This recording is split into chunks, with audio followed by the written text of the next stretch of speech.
If your life were a book and you were the author, how would you want your story to go? That's the question that changed my life forever. Growing up in the hot Las Vegas desert, all I wanted was to be free. I would daydream about traveling the world, living in a place where it snowed, and I would picture all of the stories that I would go on to tell. At the age of 19, the day after I graduated high school, I moved to a place where it snowed, and I became a massage therapist. With this job, all I needed were my hands and my massage table by my side, and I could go anywhere. For the first time in my life, I felt free, independent, and completely in control of my life. That is, until my life took a detour. I went home from work early one day with what I thought was the flu, and less than 24 hours later, I was in the hospital on life support with less than a 2% chance of living. It wasn't until days later, as I lay in a coma, that the doctors diagnosed me with bacterial meningitis, a vaccine-preventable blood infection. Over the course of 2.5 months, I lost my spleen, my kidneys, the hearing in my left ear, and both of my legs below the knee. When my parents wheeled me out of the hospital, I felt like I had been pieced back together like a patchwork doll.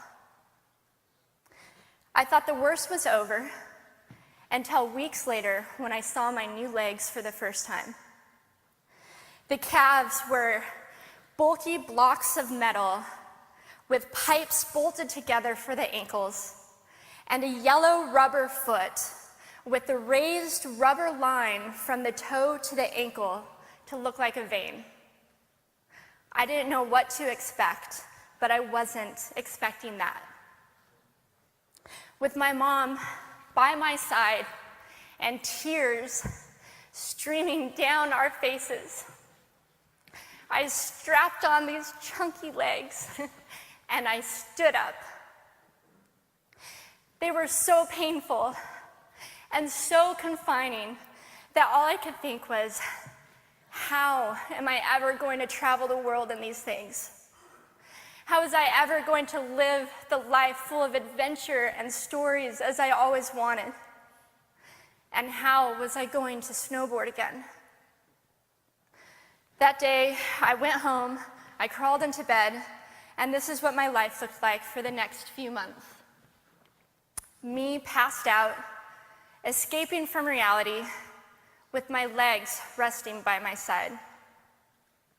I was absolutely, physically, and emotionally broken.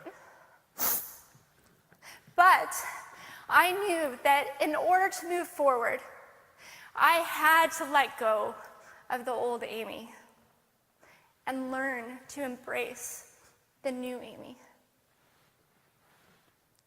And that is when it dawned on me that I didn't have to be 5'5" anymore.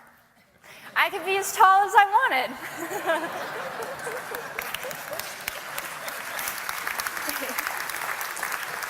Or as short as I wanted, depending on who I was dating. And if I snowboarded again, my feet aren't going to get cold. And best of all, I thought, I can make my feet the size of all the shoes that are on the sales rack. And I did. So there were benefits here. It was this moment that I asked myself that life-defining question. If my life were a book and I were the author, how would I want this story to go? And I began to daydream. I daydreamed like I did as a little girl. And I imagined myself walking gracefully, helping other people through my journey, and snowboarding again. And I didn't just see myself carving down a mountain of powder, I could actually feel it.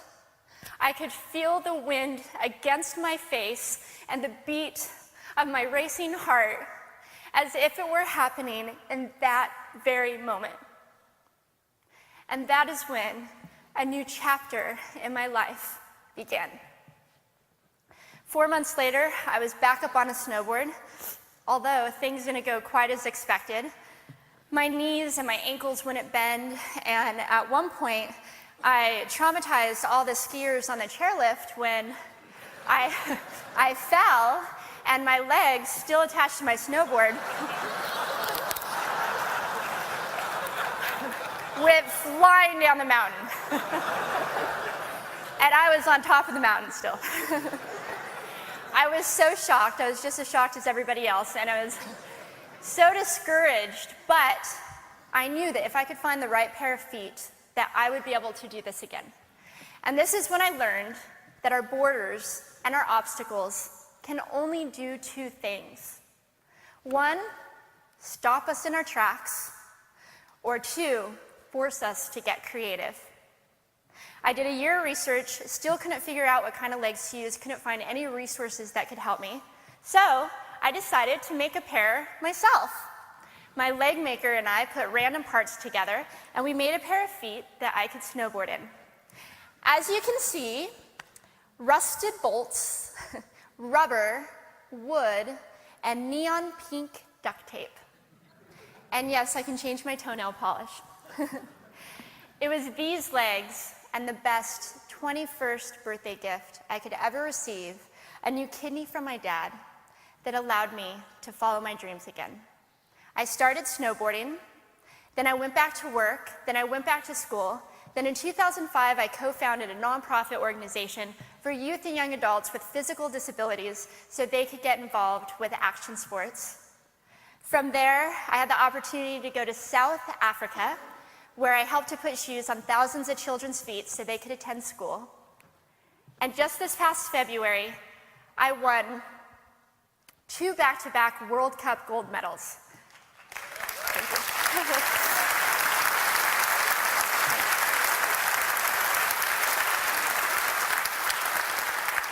Which made me the highest ranked adaptive female snowboarder in the world.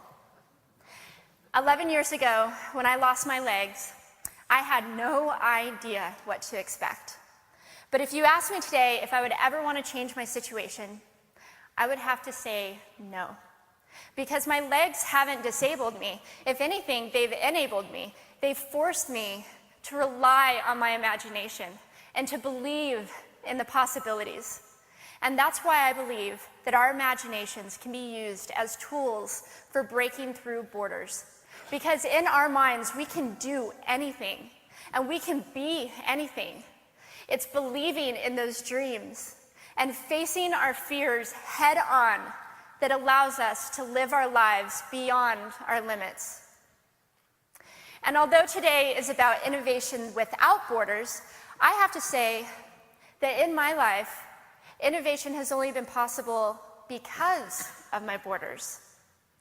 I've learned that borders are where the actual ends, but also where the imagination and the story begins. So the thought that I would like to challenge you with today is that maybe instead of looking at our challenges and our limitations as something negative or bad, we can begin to look at them as blessings. Magnificent gifts that can be used to ignite our imaginations and help us go further than we ever knew we could go. It's not about breaking down borders. It's about pushing off of them and seeing what amazing places they might bring us. Thank you.